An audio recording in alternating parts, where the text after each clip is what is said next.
Have you ever felt stuck between an unreliable old car and the pressure to buy a brand new one? Perhaps you are tired of worrying about the cost of keeping one running or drowning in endless payments on a new car only to lose value faster than you can drive it. Welcome to Professor's Garage. As a former chief engineer and now an educator, I will show you some data today and a simple mindset shift that could save you thousands, maybe tens of thousands over the long haul. Today, I will talk about how to break free from the upside-down world of car ownership and become a true owner of your car, not a slave to it.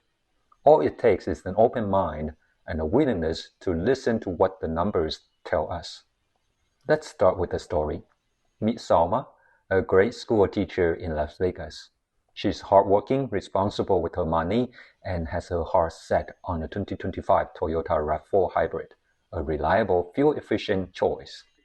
Her current car, a 2018 Mercedes-Benz E300, paid off and in good condition. But here's the kicker. The Toyota dealer offered her just $9,000 for her Mercedes as a trade-in. Data from Kelley Blue Book suggests the same car with average mileage should be worth over $14,000 in a trade-in scenario. That's an over $5,000 gap. Money Salma cannot afford to lose on her tight budget. She's tempted to trade in for the shiny new RAV4, but is it really the smarter move? This brings us to the biggest cost of car ownership: depreciation. A new car loses value the moment you drive it off the lot, typically over 30% in the first 2 years. Let's run the numbers for a $50,000 new fully loaded 2025 Toyota RAV4 plug-in hybrid. Look at the bottom line after 6 years. If you take the $9,000 trade-in, buy the new RAV4, spend over $50,000 and sell it for $30,000, you're over $20,000 in the red. If you keep the Mercedes, spend $6,000 on maintenance and sell it for $5,000, you are $1,000 in the red. That's an over $19,000 difference in your favor by sticking with the payoff car. Even if Mercedes maintenance climbs to $10,000, you are still over $15,000 ahead compared to the new car. Choosing the payoff car isn't just practical, it's the path to financial freedom. Now, here is where it gets interesting. Reliability isn't just about the brand. It's about you, the owner. A Mercedes-Benz might have a higher chance of issues, but not everyone is a lemon. Same goes for Toyotas. Not everyone is bulletproof. The biggest factor in a car's longevity is how it's been treated. Data backs this up. Studies from J.D. Power show that vehicles with consistent preventive maintenance, regular oil changes, timely maintenance and repairs, last significantly longer regardless of make. A 2018 Mercedes, well cared for like Salma's, can easily hit 200,000 miles with minimal major issues. This brings me to my second point. Buying a used car is buying its history, and that includes you, the owner. A used car's value lies in how its previous owners treated it. But once it's yours, its future depends on your care. Neglect it, skip oil changes, ignore warning lights, and even a Toyota will bite you back. But nurture it, and you can beat the odds. Wash it regularly to prevent rust. Check oil and other fluids regularly. Let it warm up gently, especially in cold weather. Be patient while it cools down, which is extremely helpful to your turbo engine. These small habits cost pennies, but adds years to your car's life. Think of your car as a relationship. If you only use it, drive it hard, ignore its needs, it will break down on you. But if you invest time, not just money, it will reward you.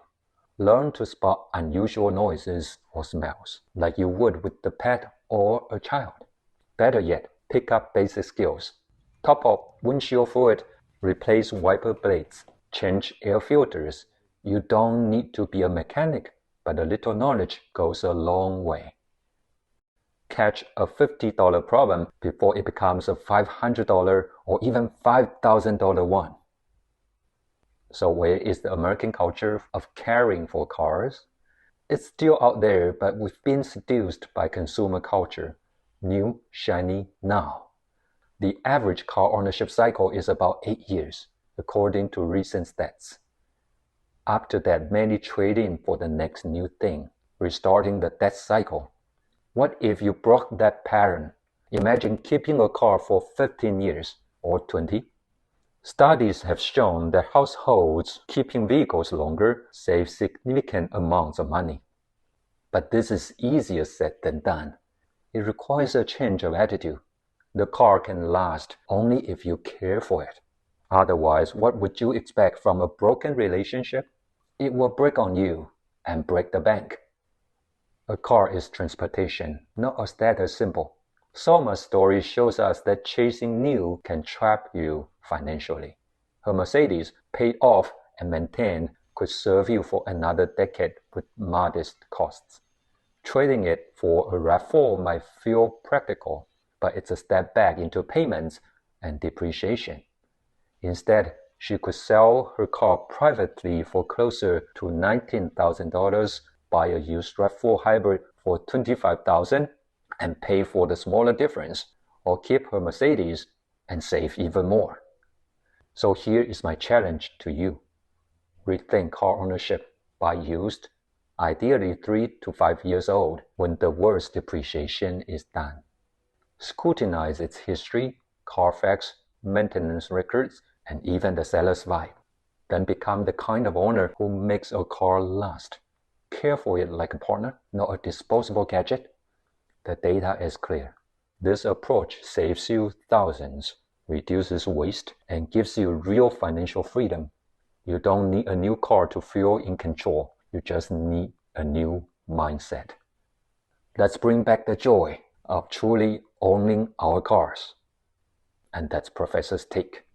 I hope this video is helpful and you learn something new, perhaps a new perspective on something old. Consider giving us a thumbs up and subscribing to Professor's Garage for tips and tutorials on car care and repairs. If Professor can do it, you can do it. Until next time, may the Lord bless you and give you peace. 平安。